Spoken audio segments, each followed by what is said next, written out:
Hola, soy Gabriel León y estás escuchando La Ciencia Pop, un podcast sobre historias de ciencia. Hoy daremos un paseo por varios olores interesantes y recorreremos la historia de los animales que han sido entrenados para detectar esos olores, incluyendo el curioso caso de una mujer que un día sintió que su marido olía raro y que descubrió años más tarde que eso podía ser la clave para diagnosticar una enfermedad de manera más sencilla y años antes de que aparecieran los primeros síntomas. Y como siempre les recuerdo que si les gusta este proyecto y lo quieren apoyar, lo pueden hacer a través de mi página en Patreon. Para eso vayan a www.patreon.com/lascienciapop y se pueden inscribir para hacer un aporte mensual a este podcast.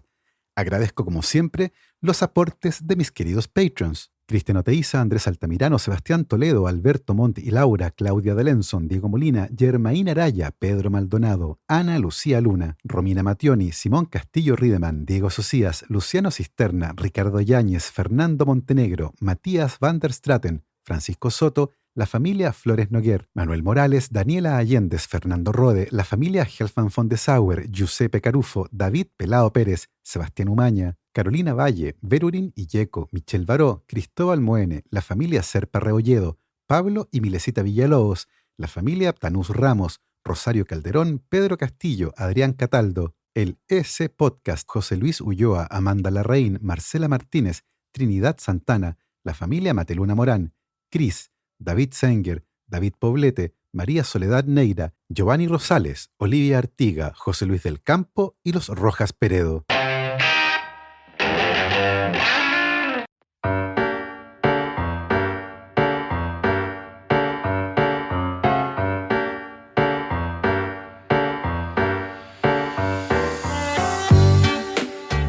La historia de hoy comienza el año 2007 en Providence, la ciudad más grande y capital del estado de Rhode Island en la costa este de Estados Unidos, al norte de Nueva York, más precisamente en el Centro de Cuidados y Rehabilitación Steer, un lugar donde residen personas diagnosticadas con diferentes patologías y que requieran del cuidado permanente del personal médico especializado.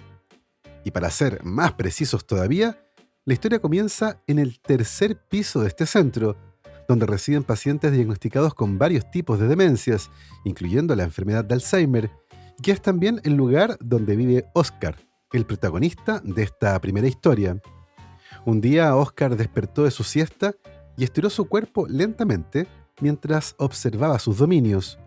Como muchos de los residentes del tercer piso, Oscar era bueno para deambular por los pasillos y en su recorrido luego de la siesta se encontró con la señora P., una residente diagnosticada con demencia y que llevaba 3 años viviendo ahí. La señora P. caminaba usando un andador para evitar las caídas y a medida que se acercaba a Oscar, este se quedó quieto y apoyado contra un muro. Oscar tenía fama de ser algo huraño y usualmente no le gustaba interactuar con los otros residentes, pero la señora P. la verdad no quería nada con él y siguió su camino. Luego de este incidente, Oscar siguió caminando y de un salto se subió al escritorio que estaba en la recepción del tercer piso, su lugar favorito desde que llegó a vivir ahí 2 años antes, el 2005, cuando fue adoptado como gato de compañía para los residentes del lugar. En el Centro de Cuidados y Rehabilitación Steer de Rhode Island vivían 6 gatos, 2 en cada piso, pero de todos ellos, Oscar era, sin lugar a duda, el más especial. Luego de un rato, Oscar saltó del escritorio al suelo y comenzó su recorrido. Lentamente llegó a la habitación 310 y como la puerta estaba cerrada, se sentó a esperar. Muy pronto la puerta se abrió y desde adentro salió una enfermera que acababa de visitar a la paciente con demencia que vivía en esa habitación y que además recientemente había sido diagnosticada con cáncer en estado muy avanzado. Era cosa de tiempo. Oscar entró a la habitación en donde había 2 camas. En una dormía la señora T, que respiraba con gran dificultad, y en la otra cama estaba la hija de la señora T, que la estaba acompañando en lo que se suponía eran sus horas finales. Oscar se subió de un salto a la cama de la señora T, olió el aire, la miró y lentamente se bajó de la cama para salir de la habitación. Hoy no era su turno. Oscar siguió su recorrido y llegó a la habitación 313. La puerta estaba abierta y adentro estaba la señora K, otra residente del tercer piso, que dormía plácidamente sola en su habitación, con una respiración rítmica pero superficial. Oscar se subió de un salto a la cama de la señora K y olió el aire, dio un par de vueltas y se echó a su lado. Pasó una hora y una enfermera entró a verificar que todo estuviera en orden. Fue en ese momento que la enfermera notó que Oscar estaba echado en la cama de la señora K. ¿Cuánto rato llevaba ahí? Preocupada, la enfermera salió rápidamente hacia la estación de enfermería, revisó la ficha de la señora K y comenzó a llamar a sus familiares. En menos de media hora comenzaron a llegar y lentamente se acomodaron alrededor de la señora K. Un cura llegó y le dio la extrema unción. Oscar seguía ahí, acostado a los pies de la cama. Media hora después, la señora K murió rodeada de sus hijos, nietos y bisnietos. Sin que nadie lo notara, Oscar bajó de la cama y se fue caminando por el pasillo hasta llegar a la estación de enfermería. En su camino pasó por el costado de una placa que decía: por sus cuidados compasivos, esta placa es puesta en honor a Oscar, el gato. Oscar se subió de un salto al escritorio de las enfermeras y se quedó ahí el resto del día. Su jornada de trabajo había terminado, lo que quería decir que, al menos por hoy, nadie más iba a morir en el tercer piso. Ni siquiera la señora T del 310. Desde que fue adoptado el año 2005, el gato Oscar comenzó un ritual que muy pronto fue advertido por las enfermeras de la residencia y más tarde analizada por los médicos, quienes fueron alertados de este curioso comportamiento. Oscar parecía poder predecir con una gran precisión quién iba a morir en el tercer piso de la residencia. El año 2007, el médico David Dosa, geriatra a cargo del Centro de Cuidados y Rehabilitación STIR, escribió un artículo que publicó en el New England Journal of Medicine contando esta historia. A esa altura, Oscar había predicho 25 muertes de residentes del tercer piso y su sola presencia en la cama de algún paciente era visto por las enfermeras y médicos del lugar como un indicador absoluto de que el paciente iba a morir muy pronto y que, por lo tanto, debían llamar a sus familiares. De esta manera, Oscar no solo acompañaba a quienes estaban por morir, sino que además se aseguraba que sus familiares estuvieran presentes en ese momento. Las hazañas de Oscar el gato no pasaron desapercibidas en la comunidad médica y se han esgrimido varias razones de distinta naturaleza para explicar esta curiosa habilidad. Hay quienes dicen que predecir la muerte de personas que están gravemente enfermas e internadas en una residencia de este tipo no parece ser una habilidad particularmente llamativa, y que además el sesgo de confirmación podía jugar un papel relevante. Las enfermeras y médicos han declarado que no hay tal sesgo de confirmación, que de hecho Oscar no es un gato muy amigable y no pasa tiempo con los residentes a no ser que estén por morir. Sin embargo, como nunca se hizo un análisis muy detallado de los casos y no se conoce, por ejemplo, la tasa de éxito, es decir, cuántas veces se quedó Oscar con alguien que finalmente no murió, entonces resulta muy difícil sacar conclusiones al respecto. Ese dato, por ejemplo, el de la tasa de éxito de Oscar, no existe, por lo que es imposible descartar que sea algo sencillamente aleatorio. Quienes están convencidos de las habilidades de Oscar han propuesto algunas explicaciones para su talento, incluyendo, por supuesto, la capacidad de detectar algún tipo de molécula volátil que es producida cuando las células lentamente comienzan a morir. Tal vez Oscar es capaz de detectar esa primera señal de alerta. Pero también hay otras explicaciones menos sofisticadas, como por ejemplo que un paciente que está por morir se mueve menos, y por lo tanto para Oscar puede ser más agradable compartir la cama con él. Como sea, la fama de Oscar aumentó con el tiempo, y cuando el gato finalmente murió el 22 de febrero de este año, las enfermeras de la residencia aseguraban que había predicho correctamente la muerte de cerca de 100 residentes del tercer piso del Centro de Cuidados y Rehabilitación STIR. La verdad es que no hay forma de saber a ciencia cierta si el gato Oscar podía o no predecir la muerte de un paciente, ya que nunca se hizo un estudio sistemático y detallado de este comportamiento. Sin embargo, la historia de Oscar nos sirve como punto de partida para conversar sobre ciertas habilidades de los animales para reconocer y detectar ciertos olores, algo que ha sido usado durante la historia reciente para entrenar sobre todo a perros en tareas como la detección de drogas, pero que en los últimos años ha visto una suerte de boom en el tipo de cosas que es posible detectar. Y claro, no es algo nuevo. Desde los tiempos del Imperio Romano se han usado cerdos para detectar trufas, un tipo de hongo muy codiciado por los cocineros y que ha sido llamado como el diamante de la cocina. En el caso de los perros, por su facilidad para entrenarlos, ha sido posible usar su agudo sentido del olfato para varias tareas muy interesantes, algunas de ellas ciertamente sorprendentes. Es probable, por ejemplo, que hayan oído hablar de perros que son capaces de detectar los niveles de glucosa en la sangre de una persona. Estos perros alertan a sus dueños cada vez que su nivel de azúcar en la sangre cae hasta el punto de la hipoglicemia, una condición que puede causar temblores, pérdida de la conciencia y, si no se trata, la muerte.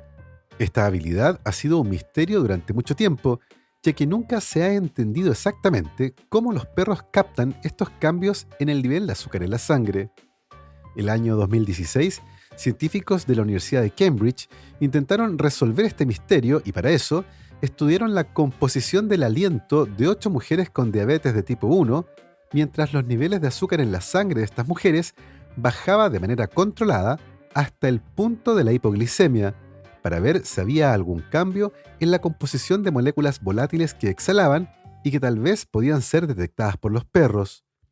Los científicos encontraron que una molécula en particular llamada isopreno aumenta significativamente su concentración durante la hipoglicemia y en algunos casos la concentración de esta molécula en el aliento casi se duplicó.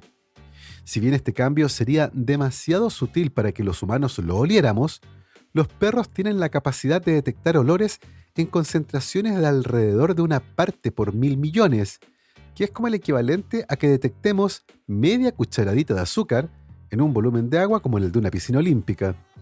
También hay perros que pueden detectar ciertos tipos de cáncer en el aliento de los pacientes o en muestras de orina, con una altísima tasa de aciertos, llegando en algunos casos a detectar el 97% de las muestras derivadas de pacientes con cáncer.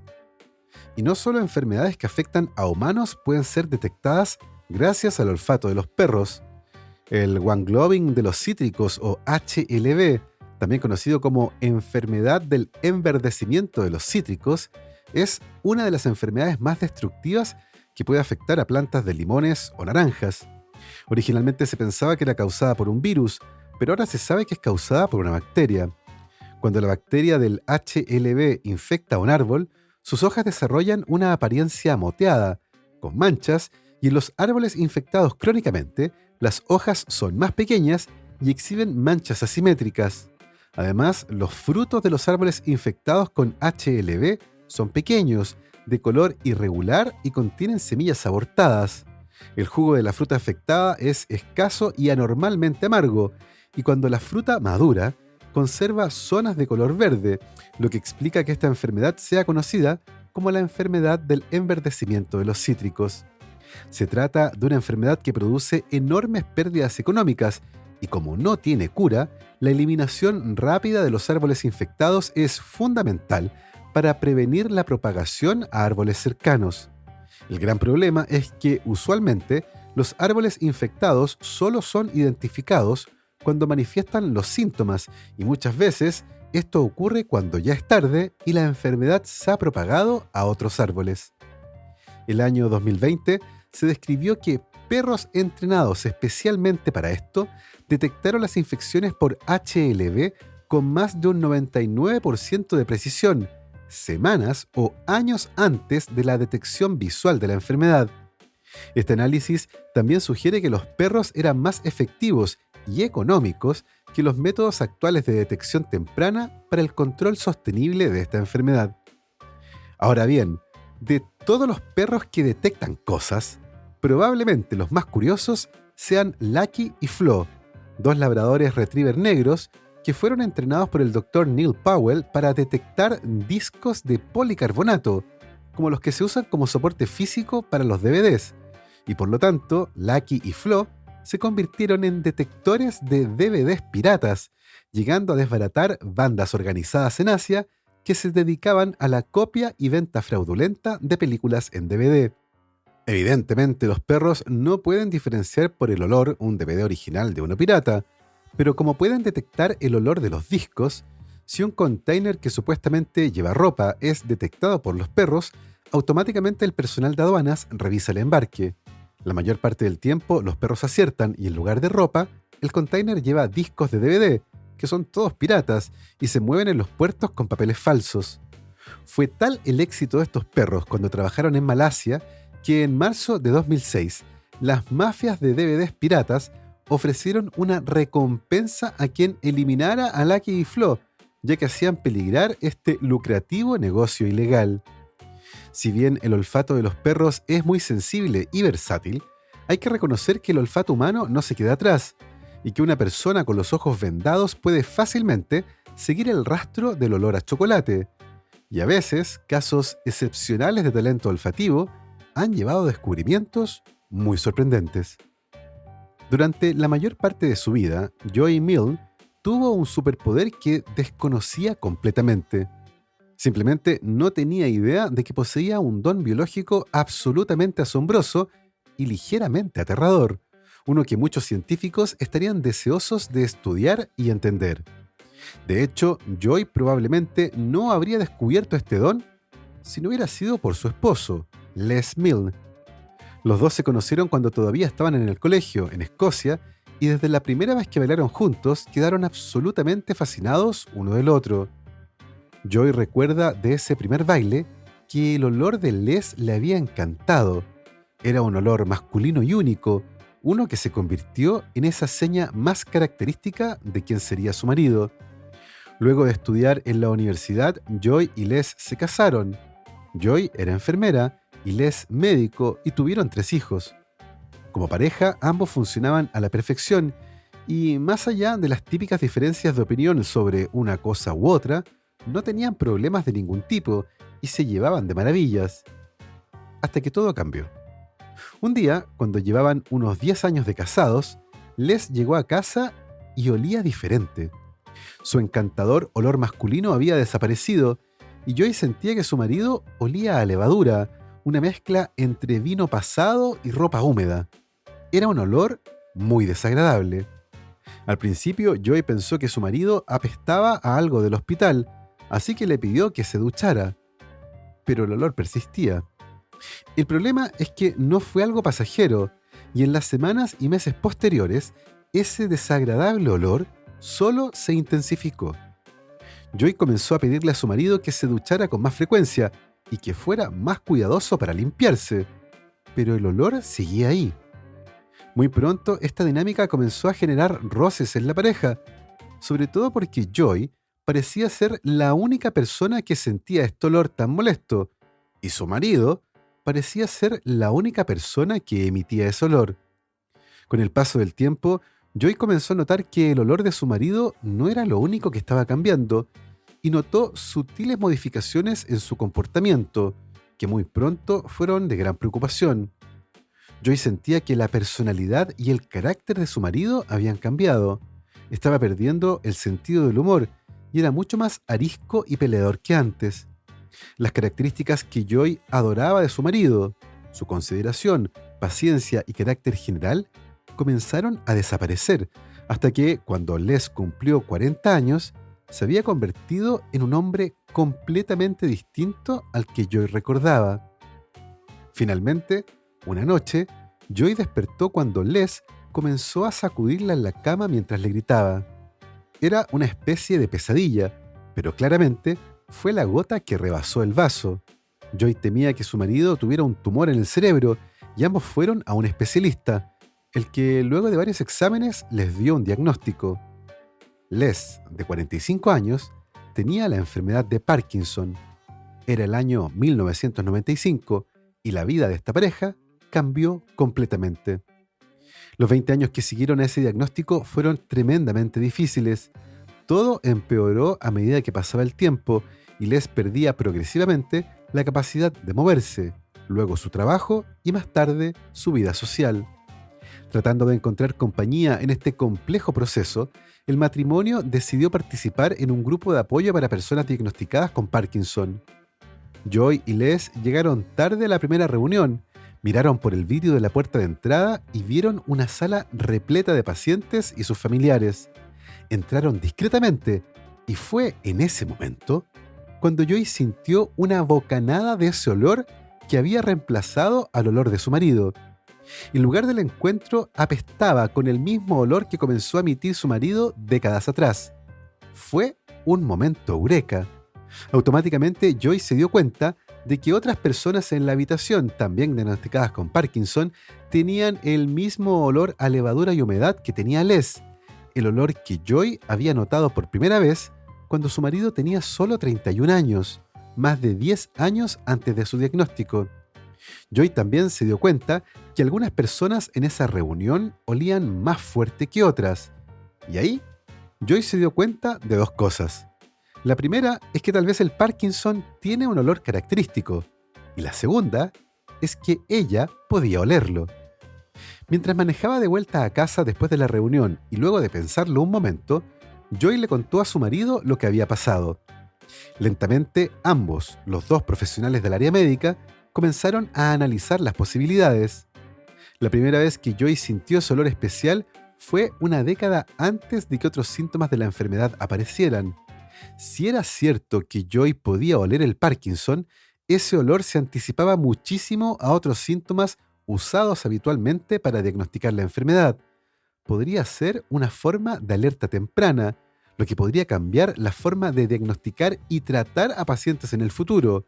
Si Joy efectivamente podía detectar el Parkinson antes de que sus síntomas más conocidos, como los temblores y la interrupción del sueño, comenzaran a aparecer, era algo que debía estudiarse y utilizarse. El doctor Thilo Kunath es académico e investigador de la Universidad de Edimburgo en Escocia y el año 2012 participó como voluntario en una serie de charlas que científicos de la universidad dictarían para la comunidad de Edimburgo. Al terminar su presentación, el doctor Kunath dio la palabra al público para que le hicieran preguntas sobre el tema que acababan de conversar, sobre la enfermedad de Parkinson, y una mujer levantó la mano. ¿Es posible que los enfermos de Parkinson huelan distinto? El doctor Kunath jamás había escuchado algo así. Lo más cercano era que se sabía que el sentido del olfato se deterioraba en algunas personas diagnosticadas con la enfermedad, pero ¿que ellos emitieran un olor distintivo y característico? No, eso no. Inicialmente, el doctor Kunath desestimó la historia de Joy y Les, ya que no existía ningún tipo de evidencia que avalara la idea de que el Parkinson tenía un olor especial, mucho menos uno que alguien pudiera detectar. Pero luego, varios meses después, el doctor Kunath escuchó sobre una investigación que mostraba que los perros podían oler el cáncer, lo que por supuesto lo hizo pensar en Joy. Así que luego de buscarla durante 2 semanas, la localizó y le pidió que fuera a su laboratorio para una prueba piloto que él mismo ideó. El doctor Kunath pidió a un grupo de personas que tenían Parkinson y a otro grupo de personas que no tenían Parkinson que se llevaran a casa una camiseta blanca, las usaran durante la noche para dormir y luego las devolvieran. Entonces el doctor Kunath le dio las camisetas a Joy para que las oliera y les diera un puntaje. Las camisetas se clasificaron en 4 categorías: sin olor, con poco olor, con olor intermedio o con mucho olor. Joy fue capaz de identificar de manera precisa cada camiseta y como podía diferenciar la intensidad del olor, fue capaz de determinar quiénes estaban en una fase más temprana o tardía de la enfermedad. Su precisión fue tremendamente asombrosa y de hecho cometió solo un error, ya que identificó a un hombre del grupo control como paciente con Parkinson. En cualquier caso, solo un error parecía todavía muy bueno. Sin embargo, meses más tarde, esa misma persona volvió al laboratorio para decirle al doctor Kunath que tenía que cambiar sus conclusiones, ya que lo acababan de diagnosticar con Parkinson, y por lo tanto, Joy le había apuntado al 100% de las muestras. Era incontrovertible. Joy no solo podía oler el Parkinson, sino que podía olerlo incluso cuando no había un solo síntoma evidente de la enfermedad. Kunath y sus colegas publicaron un primer estudio en marzo del año 2019 incluyendo a Joy como coautora. La investigación identificó a ciertos compuestos específicos que pueden contribuir al olor que Joy notó en su esposo y otros pacientes, y sus habilidades superolfativas han abierto un nuevo campo de investigación. En un estudio de seguimiento más grande y reciente, los investigadores encontraron 10 compuestos químicos volátiles relacionados con el Parkinson mediante el uso de espectrometría de masas y otras técnicas para analizar muestras de 274 personas. Y con esta información, esperaban encontrar una manera de diagnosticar el Parkinson a partir de uno o más biomarcadores que pueden ser detectados en el aliento o la piel de las personas. Ese era el objetivo final: desarrollar una nueva herramienta para detectar el Parkinson de manera temprana. Si bien el mal de Parkinson es una enfermedad que comienza lentamente, tomando años o incluso décadas antes de que aparezcan síntomas como los temblores, sería de gran utilidad poder contar con alguna herramienta que permitiera detectar una condición tan devastadora antes de que cause cualquier tipo de problemas, y luego, por supuesto, intentar evitar que ocurran los problemas. Combinado con terapias potenciales para prevenir o mitigar el Parkinson, una prueba de laboratorio que es capaz de identificarlo de manera temprana sería una herramienta tremendamente poderosa. No solo eso, como Joy había comenzado a sentir el olor extraño de Les una década antes de que le hicieran un diagnóstico, quería decir que durante al menos 10 años había convivido con alguien que más tarde desarrolló los síntomas más conocidos y clásicos de la enfermedad. Pero Joy pensó que si hacía un análisis detallado de esos 10 años, intentando recordar detalles relevantes con respecto al comportamiento de su marido, entonces podrían aparecer otros síntomas, algunos que nunca han sido vinculados con el Parkinson. Para esto, Joy comenzó a escribir todo lo que recordaba de esos 10 años, entre que comenzó a sentir el extraño olor de su marido y llegó el diagnóstico de la enfermedad. Joy y Les pasaron semanas reconstruyendo esos años, tratando de descubrir los detalles olvidados y muy comprometidos con una causa que sentían podía ser muy útil algún día. Así, todos los días durante 45 minutos, Joy y Les se sentaban a recordar y escribir. Cuando ya estaba muy débil, Les le pidió a Joy que ella siguiera adelante con este proyecto y finalmente, en junio de 2015, Les Milne murió cuando tenía solo 65 años. En el último estudio del grupo de investigación publicado el 7 de septiembre de este año, los investigadores revelaron los resultados del uso de una simple prueba basada en un hisopo cutáneo para detectar la firma molecular de grasa que es indicativa de Parkinson. Al comparar muestras de grasa cutánea de 79 personas con Parkinson y 71 personas sin la enfermedad, el equipo se centró en una familia de moléculas de grasa que podrían detectarse en cuestión de minutos utilizando un tipo especial de espectrometría de masas, en la que las muestras se transfieren rápidamente desde el hisopo a un analizador usando solo un trozo de papel. El equipo ahora está trabajando con hospitales de la zona para determinar si esta prueba basada en grasa de la piel también se puede realizar en laboratorios clínicos, un paso clave para determinar si se puede usar como herramienta de diagnóstico que sea sencilla y económica. En última instancia, la esperanza es poder usar estas pruebas para ayudar a identificar a las personas que han sido referidas a sus neurólogos por los médicos generales, quienes sospechan que puede haber un caso de Parkinson, para que puedan recibir un diagnóstico más rápido. Actualmente hay miles de personas esperando ver a un neurólogo en el Servicio Nacional de Salud del Reino Unido y tomará aproximadamente 2 años despejar esa lista de espera.